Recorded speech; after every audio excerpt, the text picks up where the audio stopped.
Di era modern saat ini, sepak bola merupakan salah satu olahraga yang cukup menjanjikan. Selain membuat badan sehat karena olahraga, sepak bola juga bisa mendatangkan karir cemerlang jika ditekuni. Tak hanya menjadi sumber penghasilan, seorang pesepak bola yang tampil gemilang bersama klubnya juga berkesempatan bermain membela tim nasional. Termasuk di Indonesia, membela tim merah putih di kancah internasional merupakan sebuah kebanggaan yang patut disyukuri. Akan tetapi, masalahnya tidak semua pemain bisa tampil konsisten di level terbaik. Bisa saja mereka mengalami penurunan performa ataupun cedera yang membuat posisinya tersingkir dari skuad utama. Dan yang terjadi, pemain tersebut tidak akan dipanggil lagi memperkuat timnas hingga yang terburuk mengalami penurunan karir. Di Indonesia sendiri, ada beberapa nama mantan pemain timnas yang saat ini karirnya justru meredup. Dan berikut adalah 5 pemain timnas yang karirnya mati di usia muda. Maldini Pali. Maldini Pali merupakan salah satu pemain andalan timnas Indonesia di era kepelatihan Indra Safri. Bersama Evan Dimas dan kawan-kawan, Maldini berhasil menjuarai Piala AFF usia 19 di tahun 2013 lalu. Bahkan, Maldini juga sempat membawa Indonesia lolos ke Piala Asia usia 19 di tahun 2014. Namun sayangnya, setelah prestasi yang diraih Maldini di usia muda, karirnya justru mulai meredup di tahun 2017. Saat itu, Maldini yang membela PSM Makassar di awal tahun 2017, kemudian dihengkang ke tim Sriwijaya FC. Sejak saat itu, Maldini mulai terlupakan dari panggilan tim nasional. Kini, setelah sempat memperkuat Bayangkara FC, Maldini tercatat sebagai pemain dari tim Liga 2 Kalteng Putra sejak tahun 2019 lalu. Muklis Hadining Saifullah.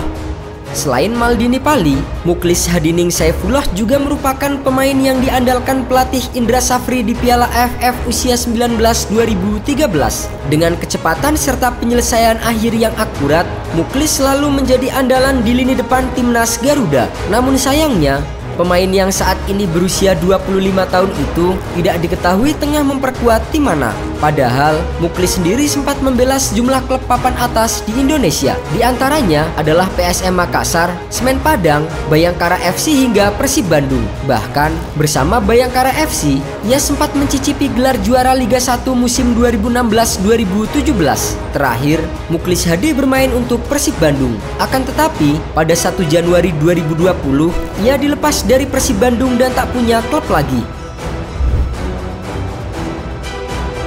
Fahri Firmansyah. Fahri Firmansyah merupakan mantan pemain timnas Indonesia usia 21 yang pernah tampil di turnamen Kutif di Valencia. Namun sayangnya, ketika tampil di ajang tersebut, Fahri mengalami cedera ACL yang membuatnya harus pensiun dini. Fahri Firmansyah mengaku sempat frustasi dengan kondisinya saat itu. Ia juga sempat bekerja sebagai kuli panggul hingga penjaga keamanan. Akan tetapi, perjuangan Fahri akhirnya terbayar. Ia diterima sebagai prajurit TNI sejak November tahun 2017 lalu. Irfin Museng. Jauh sebelum era pemain seperti Evan Dimas, Maldini Pali ataupun Egy Maulana Fikri, ada nama Irfin Museng yang pernah mencuat bersama tim Garuda Muda di turnamen kelompok usia muda tahun 2005. Saat itu, Irfin Museng mengikuti turnamen usia 12 dan mencetak 10 gol untuk Indonesia. Selanjutnya, Irfin Museng sempat berkarir bersama beberapa tim seperti PSM Makassar dan Pro Duta FC. Akan tetapi, cedera membuatnya pensiun dini pada tahun 2013 silam. Kendati demikian, nasib mujur masih melekat pada Irfin. Setelah gantung sepatu, kini Irfin Museng fokus membangun karir barunya sebagai seorang pebisnis. Dedek Hendry.